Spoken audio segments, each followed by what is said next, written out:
Hare Krishna, buenos días.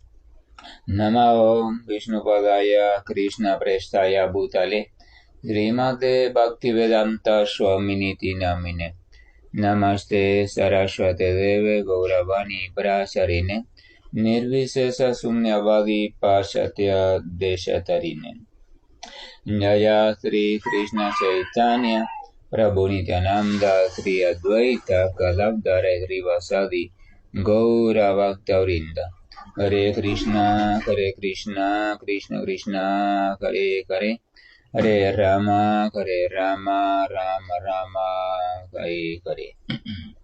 Hare Krishna reiterados. Continuamos con las lecturas y reflexiones sobre textos del Bhagavad Gita. En el día de ayer, por cuestiones ajenas a la voluntad de ustedes y a mi propia voluntad, tuve que interrumpir la llamada, así que no pude terminar la llamada, así que la llamada de ayer hoy tampoco podrá ser colocada en grabación porque se quedó a medias. Por tanto, vamos a retomar hoy el texto que habíamos comenzado ayer. Era el texto número 3 del capítulo número 9 de la Bhagavad Gita. El capítulo 9, recordamos, se titula El conocimiento más confidencial. Y habíamos explicado que este conocimiento más confidencial se refiere al servicio devocional. Y el Señor Krishna en Bhagavad Gita explica que sin el ejercicio del servicio devocional no se puede lograr alcanzar la morada trascendental de la Suprema Personalidad de Dios. Y por tanto no se puede llegar a comprender en profundidad a la Suprema Personalidad de Dios, pues es solamente a través de una relación amorosa y un intercambio sincero y desinteresado, con una fe completa y entregada, que uno puede llegar a recibir la misericordia del conocimiento, pues esta misericordia del conocimiento y la comprensión trascendental pertenecen precisamente también al Señor Supremo. Todo lo que nos lleva al Señor Supremo es importante, muy importante, es muy importante comprender. Es importante comprender que al Señor Supremo solamente se llega por cosas que pertenecen al Señor Supremo. Quiere decir que todo lo que uno necesita para ir accediendo, acercándose al Supremo, es precisamente aquello que el Supremo nos otorga. Y por tanto eso quiere decir que hay que apelar a la misericordia del Señor Supremo para que tenga a bien otorgarnos a aquellos que vamos necesitando para acercarnos a su presencia. No se puede llegar a Dios, no se puede llegar a la comprensión de Dios, no se puede llegar al amor puro de Dios, no se puede llegar al servicio puro de Dios por medios inventados por nosotros mismos, por medios inventados por nuestra mente, por medios pertenecientes al mundo material. Los medios pertenecientes al mundo material nos pueden servir como código, referencia o ancla para ayudarnos a estar en un estado psicológico más o menos adecuado para tratar de dirigir nuestra atención a la búsqueda del conocimiento trascendental. Pero no hay un solo elemento en este mundo material que sea capaz de abrirnos directamente la puerta a la Suprema Personalidad de Dios. El único elemento que puede hacer eso es precisamente la práctica de servicio devocional. Entonces, ese servicio devocional constituye la actividad original y eterna de la entidad viviente en el mundo espiritual. En el mundo espiritual, la entidad viviente está en constante actividad y esta actividad es conocida como servicio devocional puro, movida e incentivada por el amor puro a Dios, es decir, por prema. No hay otra actividad. Todo lo que se desarrolla en el mundo espiritual del Señor Supremo es servicio amoroso al Señor Supremo, desinteresado totalmente.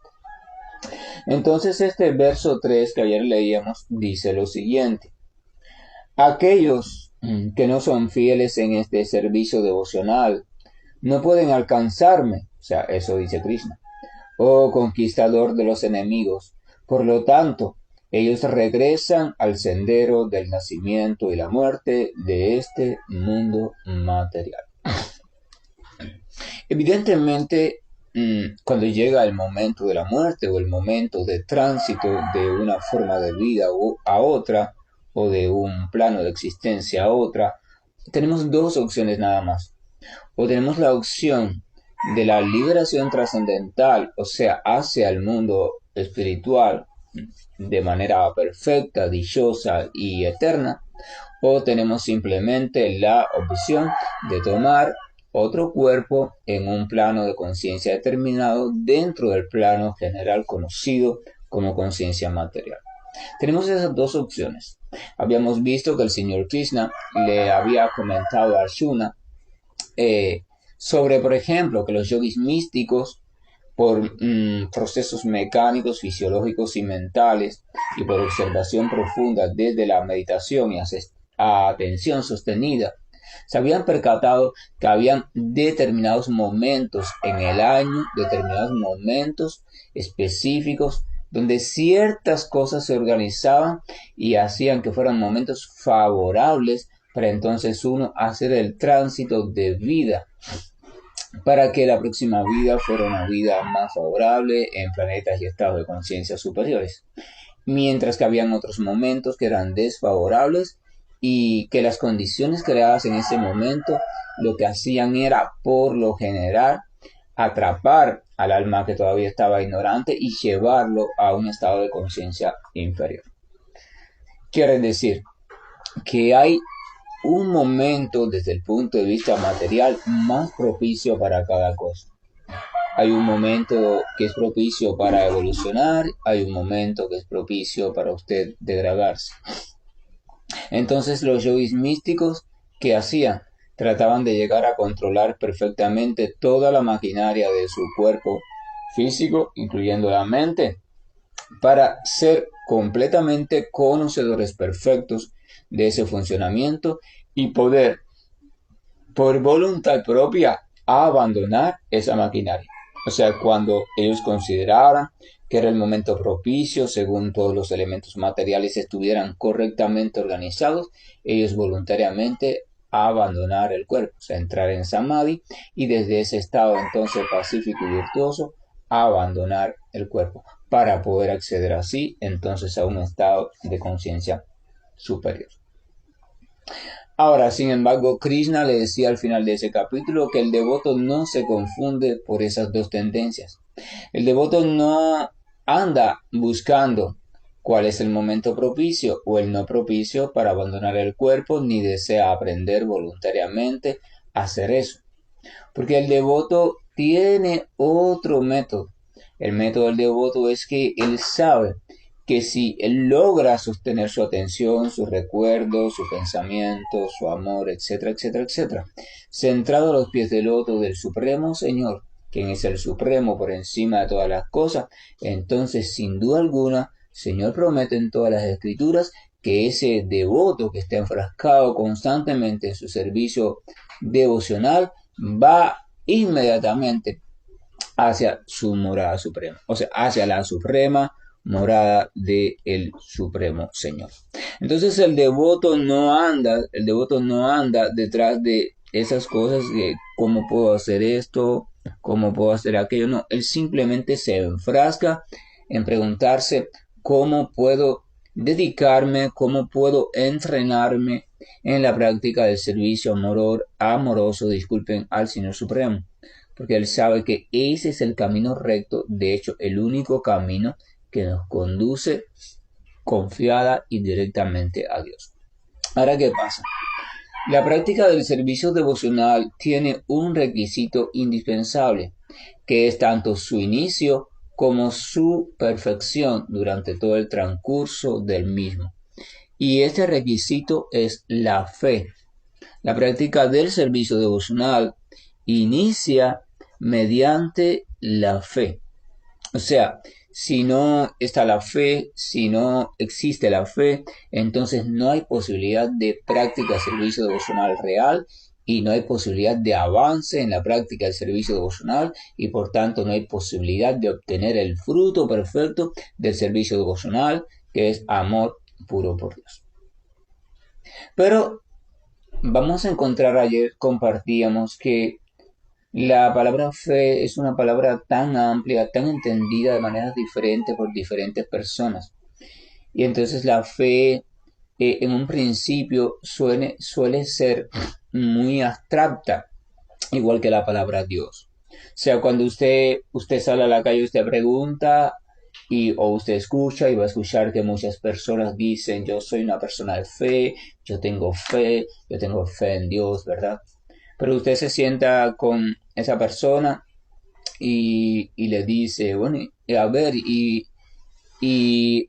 ¿por qué usted tiene fe en Dios? ¿Y a qué usted le llama fe? ¿Y a qué usted le llama Dios? Bueno, no, yo sé que Él existe. Yo tengo esa sensación de que Dios existe. Sí, perfecto, pero ¿y esa sensación como usted la tiene? No, yo no sé, yo lo siento, incluso algunos dicen, no, el Señor me ha dado prueba de su existencia, porque cuando yo he estado en apuros, yo he pedido y entonces Dios siempre me responde, ¿verdad? O sea, pero la respuesta de las personas, de la mayoría, vamos a ver que son respuestas bastante vagas y generales y poco concretas.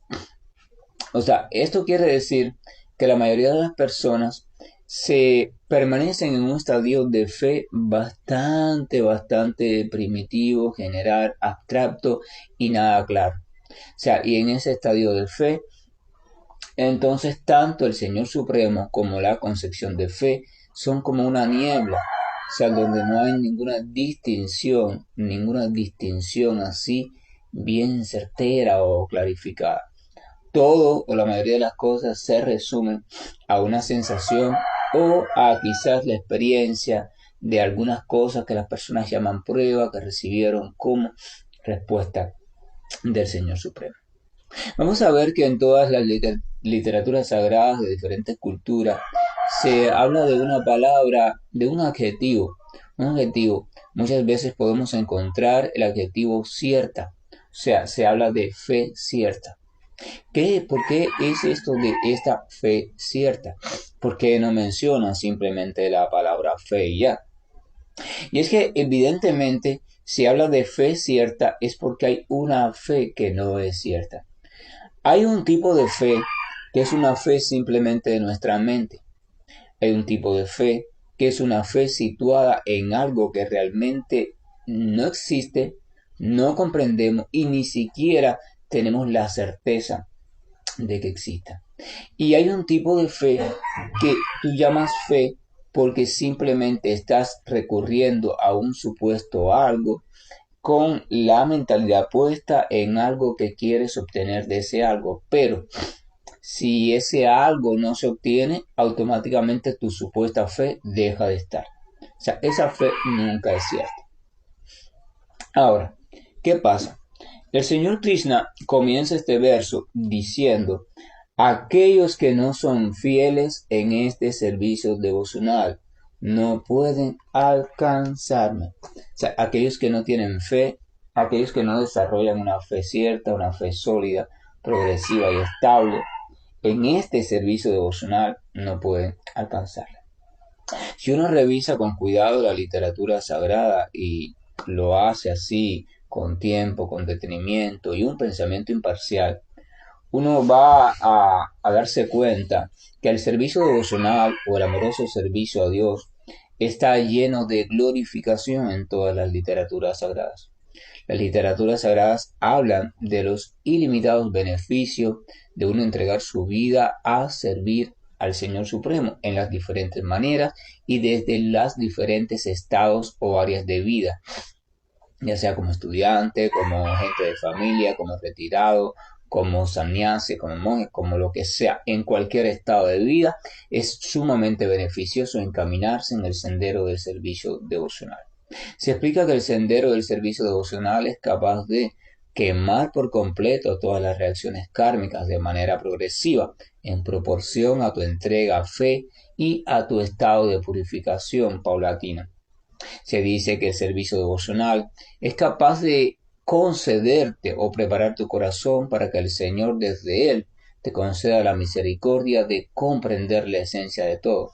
El Señor Krishna dice en el Bhagavad Gita que aquel que se dedica de manera sincera a servirle, entonces él mismo desde el corazón lo ilumina con la antorcha del conocimiento y desde fuera lo ilumina a través del maestro espiritual o el devoto puro o el representante sincero de la suprema personalidad de Dios.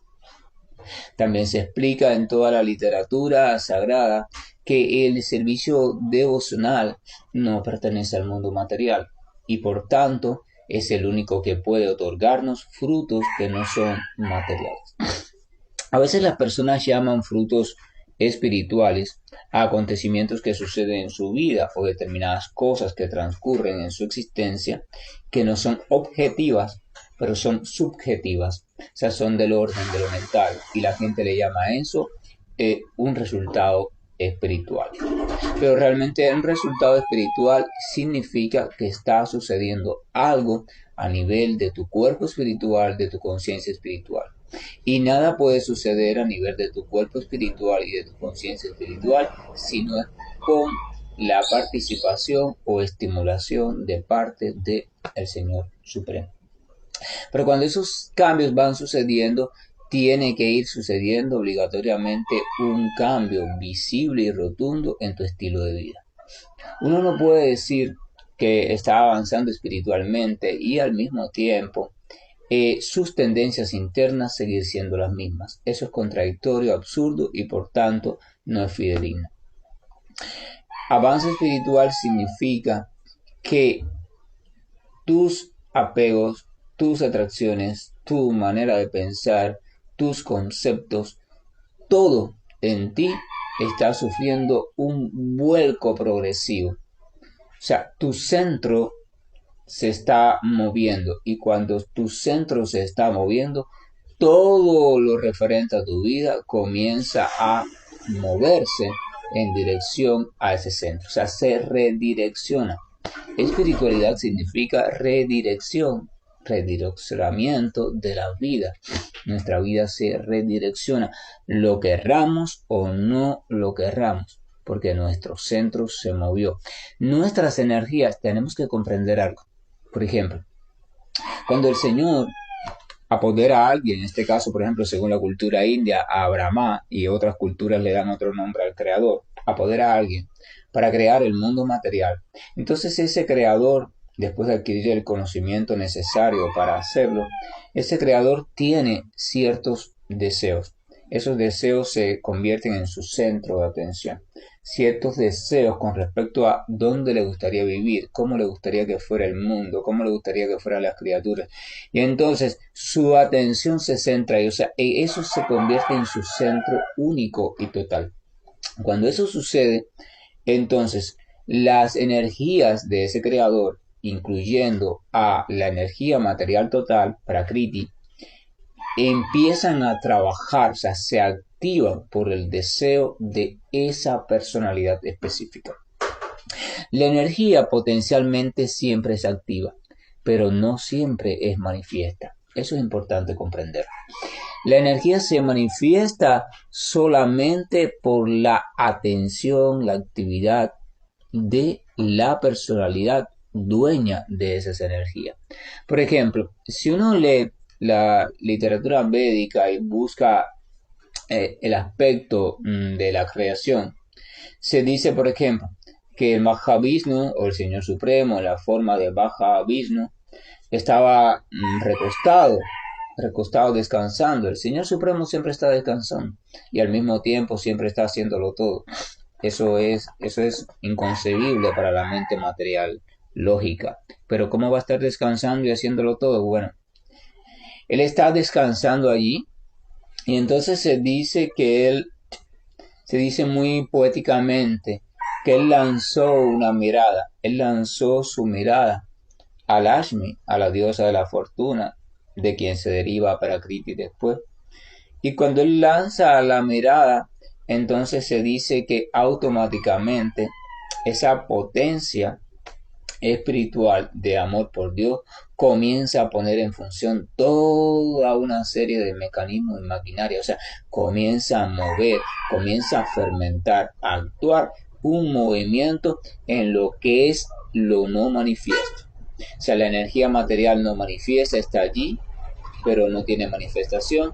Y cuando esta dueña de esa energía material recibe la mirada de su amado, se pone intranquila. Es como el chico o la chica que está enamorado o enamorada de otra persona y un día consigue, después de prestarle tantas atenciones, de darle tantos regalos, de siempre estar pendiente de esa otra persona, un día consigue que esta persona, aunque sea por un segundo, le lance una mirada amorosa.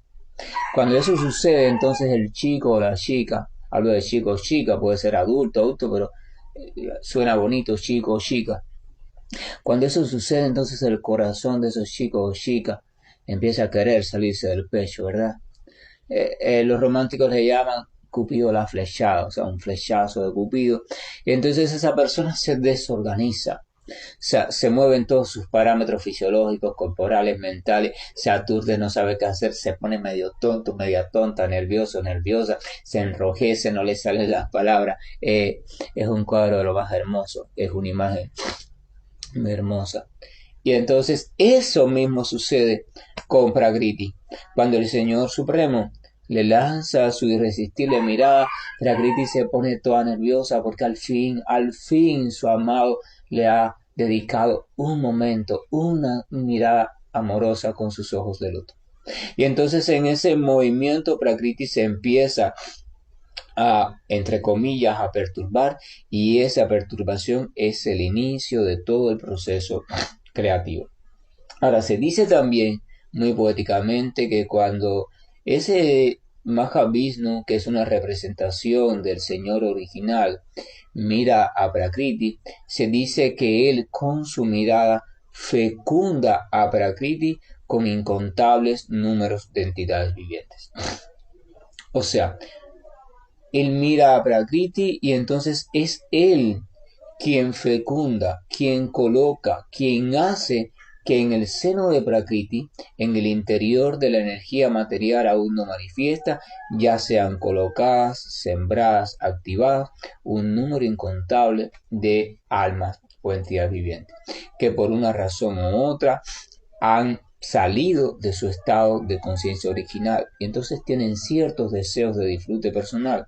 Y la única forma que el alma tiene de tener disfrutes personales e individuales es que sea colocado o colocada en una situación específica de sueño, de ignorancia, donde ella pueda soñar qué es esto, qué es aquello, qué es, y eso se llama mundo material. Entonces allí es colocada. Entonces Prakriti está lista, se empiezan a mover todos los elementos. Estoy hablando de un periodo largo de tiempo desde el punto de vista material. Ajustar elementos, surgen las modalidades de la naturaleza material se activa, que son quienes van guiando todo el proceso. Entonces el Señor hace que aparezca la primera criatura, o sea, Brahma. Brahma entra en meditación, aprende el arte de la creación, o sea, de manifestar la creación, y después Brahma, entonces, desde su sabiduría instruida por el Señor, se encarga de manifestar todo el proceso creativo para que esas entidades vivientes colocadas en el seno de Prakriti, entonces puedan realizar sus sueños y sus deseos. Evidentemente, en esa realización de sueños y deseos, la entidad viviente, movida por su ignorancia y alejada del Señor, lo único que consigue es un enredo progresivo. Un enredo progresivo que no tiene límites. Y por supuesto, junto a ese enredo progresivo, tiene que ir acompañada de 4 condiciones que forman parte del mundo material. Estas condiciones son el nacimiento, la enfermedad, la vejez y la muerte. O sea, si vamos al Viejo Testamento de la tradición cristiana, o sea, de la ley judía, vamos a ver que se dice que cuando el Señor crea, crea los cielos y la tierra, las aguas, etcétera, etcétera, etcétera, bueno, al final crea como último al ser humano, dice hagamos al ser humano a nuestra imagen, conforme a la semejanza. Entonces, después que le da unas indicaciones, se dice que esas personas vivían en el famoso paraíso. Pero dice que todos los días el Señor se paseaba por el paraíso, así que había, al parecer, desde esa tradición judía, quiere explicarse, o la tradición explica, que al parecer había una relación directa con Dios. No había una relación indirecta, porque se dice que el Señor se paseaba en ese jardín, famoso jardín del Edén, y allí estaban esos primeros seres humanos en un estado de dicha, de equilibrio, y tenían todo lo necesario para ser felices. Sin embargo, cuando pasó lo que pasó, que esos primeros entidades vivientes con forma humana sintieron un determinado deseo de otros tipos de disfrute, o sea, de consumir del árbol del conocimiento del bien y del mal, y Dios le había dicho que no consumieran de ese árbol, entonces ellos lo hicieron, automáticamente sintieron vergüenza. O sea, Adán, se dice, se explica, la figura esa, sintió vergüenza, porque sintió los pasos de Dios en el jardín y sintió vergüenza de encontrarse con Dios. O sea, aparece la vergüenza. Hasta ese momento no había posibilidad de vergüenza, porque la vergüenza no pertenece al estado de amor puro por Dios. En el estado de amor puro no existe la vergüenza. O sea, no hay nada de qué avergonzarse, porque en el estado de amor puro solo existe el amor puro. De hecho, ni las manifestaciones fragmentadas de amor existen, porque las manifestaciones fragmentadas son simplemente porciones de amor que se desvirtúan, que por una condición u otra responden de manera indebida y entonces se salen de la pureza del amor. Entonces lo más importante es esto, que después que pasa la conversación, Dios pregunta a Adán, ¿dónde estás? O sea, evidentemente la conciencia de esa entidad viviente ya no estaba donde siempre estaba. El Señor lo sabe, por tanto pregunta a Adán, ¿dónde estás? Entonces Adán sale apenado, bueno, hace toda la historia, el cuento, le echa la culpa a Eva le echa la culpa a no sé quién. O sea, viene la justificación. Entonces el Señor se dice que automáticamente se les saca del paraíso. Realmente no es que se les saca del paraíso. La propia entidad viviente se excluye del paraíso por su actividad, por su conducta. O sea, se toma una decisión, a pesar de las advertencias dadas, toma una decisión y entonces queda excluida de ese estado de equilibrio donde está en relación directa con el Señor Supremo. O sea, se puede decir, traduciéndolo a la literatura védica y a lo que estamos hablando en el Bhagavad Gita, es que deja de estar en el estado de conciencia de Dios. Y ahí entonces se explica también, según esa tradición, lo explica, que entran al mundo la enfermedad y la muerte. O sea, la salida del estado de conciencia de Dios, la caída o el apartarse del estado de conciencia de Dios por parte de la entidad viviente hace automáticamente que la entidad viviente sea colocada en un estado de conciencia determinada, donde en ese estado de conciencia ya está incluido, viene con el paquete, eh, la enfermedad y la muerte. Por eso la tendencia cristiana dice que la enfermedad y la muerte entró por el pecado al mundo. O sea, por la desobediencia, porque por ejercitar el libre albedrío en una dirección poco favorable. O sea, así entró.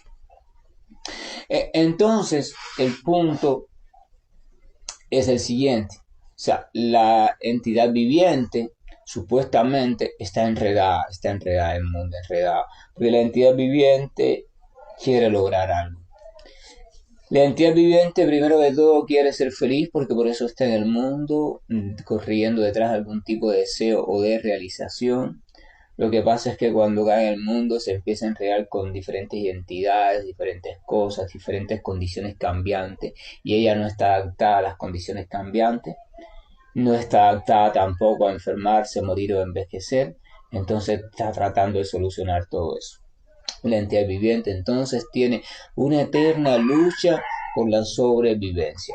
No importa que esté en las condiciones más favorables económicamente o en el país más desarrollado, aún así ninguna entidad viviente, comúnmente desde el punto de vista material, quiere morirse ni quiere enfermarse. Entonces ella está luchando constantemente contra elementos que forman parte obligada de este mundo material: la vejez, la enfermedad y la muerte. La entidad viviente está luchando, está tratando de subsistir, vaya, de sobrevivir, de trascender en el tiempo. Pero desde el punto de vista lógico, eso es una lucha tonta, porque la entidad viviente encarnada no puede permanecer en el tiempo eternamente. O sea, ella no puede permanecer en su condición encarnada en una vida específica por siempre. Entonces ella está enfrascada en una lucha en la cual nunca puede salir victoriosa desde el punto de vista material, porque la eternidad no existe en el mundo material. El mundo material es manifestado y a su debido tiempo será disuelto otra vez. Así que, entonces cuando alguien un día, después de estar enfrascado en la lucha de la sobrevivencia, de trabajar tanto, de esto, de aquello para poder comer o tener más o tener menos, o sea, después de estar guiado por todas esas cosas y aparentes obligaciones que tiene, porque si no muere, porque si no cae en la pobreza, porque si no, y un día se da cuenta que está siguiendo un camino sin salida, entonces se percata y dice: un momento, ¿para qué me estoy explotando tanto, tanto, tanto? Si yo puedo, con explotarme menos y con menos lucha, conseguir lo básico para al menos mantenerme estable, o sea, mantenerme con vida y mi familia de manera básica. Y entonces se comienza a zafar un poco de cosas y comienza a dedicar ese tiempo a pensar en serio sobre ella misma, sobre su vida, qué ha dedicado su tiempo, cuáles han sido sus sueños, qué resultados le han traído. Empieza un examen profundo de la propia existencia personal, presente y pasada. Ese examen puede durar tiempo corto, tiempo largo e incluso vidas. Nos puede llevar a diferentes crisis existenciales. A veces ya la vida no tiene sentido o lo que antes tenía ya no lo tiene. O sea, cada cual lo va viviendo a su manera.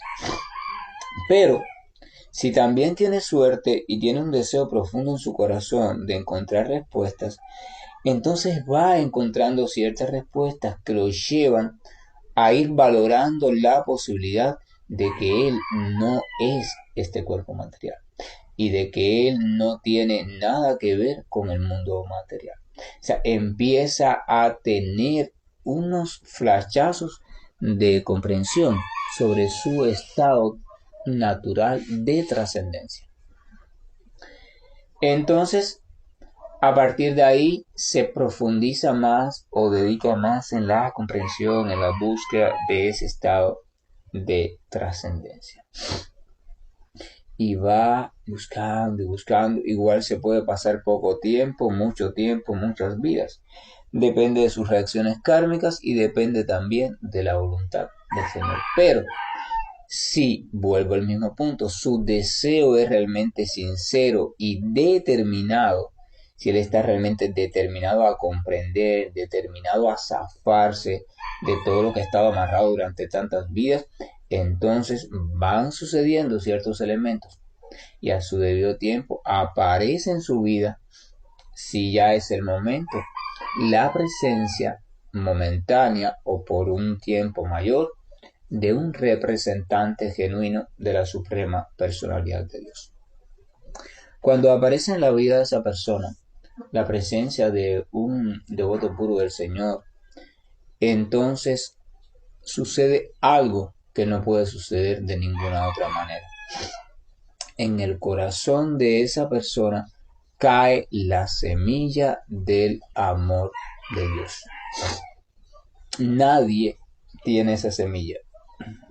No se puede encontrar en ninguna tienda de semillas, no te la puede dar ningún místico, no te la puede dar absolutamente nadie. La semilla del amor puro por Dios solo la tiene el devoto puro de Dios. No hay otro lugar donde esa semilla existe. Tú puedes encontrar semillas de conocimiento, semillas de poderes místicos, semillas de poderes mentales, semillas de austeridad, de paz, de armonía, de bienaventuranza, semillas de todo lo que tú quieras. De que si el tercer ojo, que si abrí el tercer ojo y ahora veo esto, ahora veo aquello, perfecto. Sigue entreteniéndote. Puedes encontrar todo tipo de semillas en este mundo, pero no vas a poder encontrar nunca la semilla de amor puro por Dios. Esa semilla de amor puro por Dios solamente es dada porque la misericordia de Dios permite que en tu vida aparezca de alguna manera por un momento o por muchos momentos la presencia de un devoto puro. Y después que entonces te toca darte cuenta a ti de la suerte que estás teniendo y aprovechar esa presencia. Si revisamos la literatura espiritual seria, vamos a ver que las grandes almas, cuando cuentan sobre la transformación de su vida, siempre está la presencia de algún otro gran alma, que fue quien estimuló la potencia espiritual de esta futura gran alma. Solamente una presencia llena de conciencia espiritual plena, inmersa en una relación perfecta con la suprema personalidad de Dios, conocedora del aspecto personal de Dios y que está en constante servicio devocional y desbordante de amor puro por su Señor, solamente ese tipo de persona puede despertar al alma espiritual en su estado original. Puede estimular ese proceso de despertar de la conciencia de Dios o de la conciencia amorosa por Dios. Srimad Bhagavatam, por ejemplo, primer canto, por allá por el capítulo número 6, quizás un poco más para adelante, el 16 por ahí. Narada Muni, Narada es llamado en la literatura védica como el sabio más sabio entre los sabios. Narada Muni explica cómo él despertó su conciencia trascendental. Narada Muni era hijo de una sirvienta. Esto quiere decir que no tuvo la posibilidad de educarse, no era brahmana, era un shudra, un niño sirviente, era huérfano de padre. Por tanto, su madre trabajaba como sirvienta en casas de algunos brahmanas. Y estos brahmanas, como la tendencia de aquel momento, siempre estaban buscando cómo servir o atender a algún gran alma que anduviera peregrinando. Y entonces, durante una época de lluvia de 4 meses, unas grandes almas se hospedaron en la casa de esos brahmanas y esta mujer sirvienta era la encargada de servirles. Pero el niño era de 5 años, siempre estaba allí con su mamá y sirviendo, ayudando en el servicio a esas grandes almas.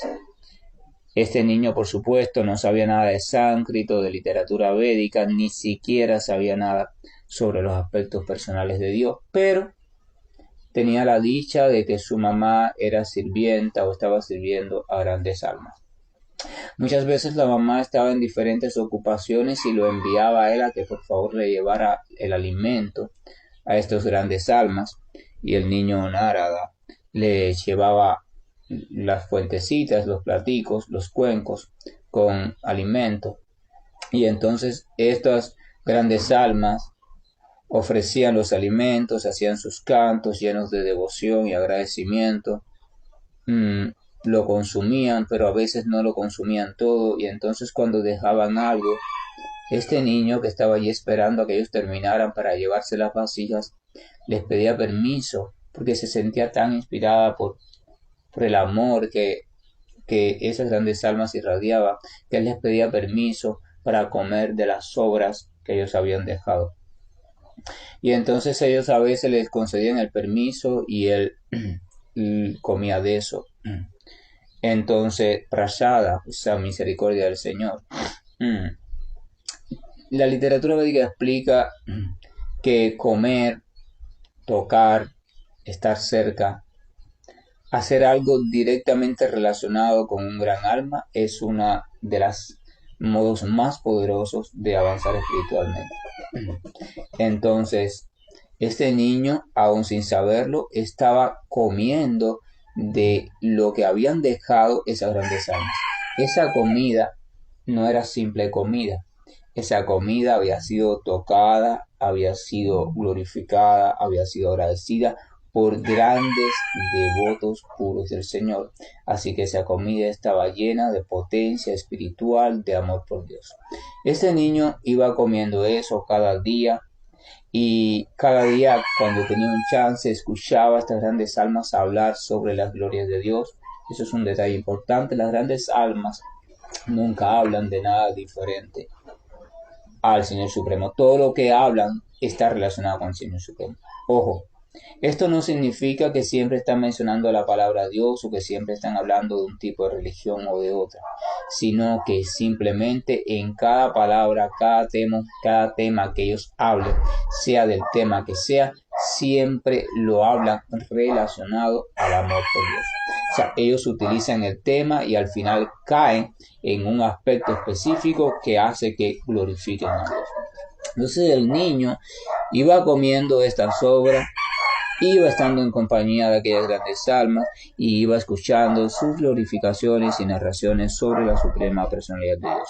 Srimad Bhagavatam dice que cuando uno escucha de labios autorizados y completamente puros, entonces uno avanza también muy rápidamente. Cuando se acabó la estación de lluvia, estas grandes almas se fueron y el niño se quedó allí. Sintió el impulso de irse con ellos, porque cuando uno encuentra personas que te desbordan de amor, tú quieres seguirlos, quieres no dejarlos nunca, ¿verdad? Pero él era la única compañía de su madre y allí se quedó. Después la historia sigue, su madre muere por la mordida de una serpiente, se queda solo, etcétera, etcétera. Eso lo contaré en otro momento. Pero ese fue el inicio de cómo un niño, hijo de una sirviente, sin la menor formación, sin la menor muestra de ninguna cualidad mística de nacimiento, no, porque hay quien dice, fulano nació con una cualidad, mira, él ve esto, él predice el futuro. Nada, no tenía nada de eso. No tenía ninguna señal de nada, simplemente un niño sirviente, pero tuvo la dicha y la suerte de cruzarse con devotos puros y al mismo tiempo aprovechar esta oportunidad al máximo.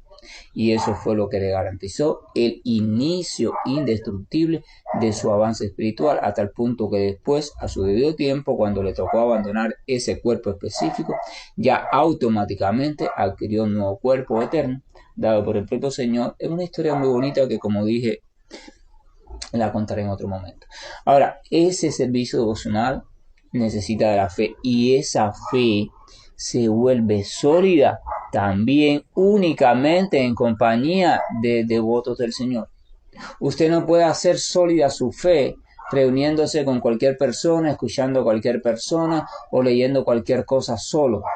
Usted tiene que intercambiar, tiene que practicar sadhusanga o asociación con personas devotas del Señor que estén entregadas con una fe sincera. No se trata de escuchar a cualquiera, que si este, que si aquel, que si se formó aquí, que si se formó allá, que si es... No. Tiene que tener un amor puro por Dios y tiene que dar muestra de ese amor puro por Dios. De lo contrario, el mensaje de esa persona o la lectura de la literatura sagrada de esa persona que usted va a escuchar, de nada le va a servir a usted. Solo le va a traer confusión mental porque no va a estar llena de amor puro por Dios.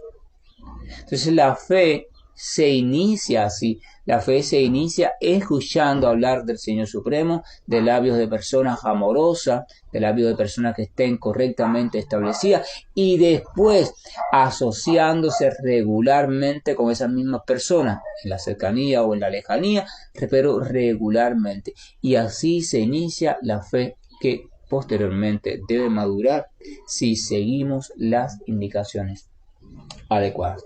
Y sin esa fe, debemos saber, el Señor Krishna dice que aquellos que no tienen fe en el servicio devocional y por tanto no permanecen en su práctica, nunca alcanzan su morada. Lo dice literalmente aquí, dice que esas personas no pueden alcanzarme.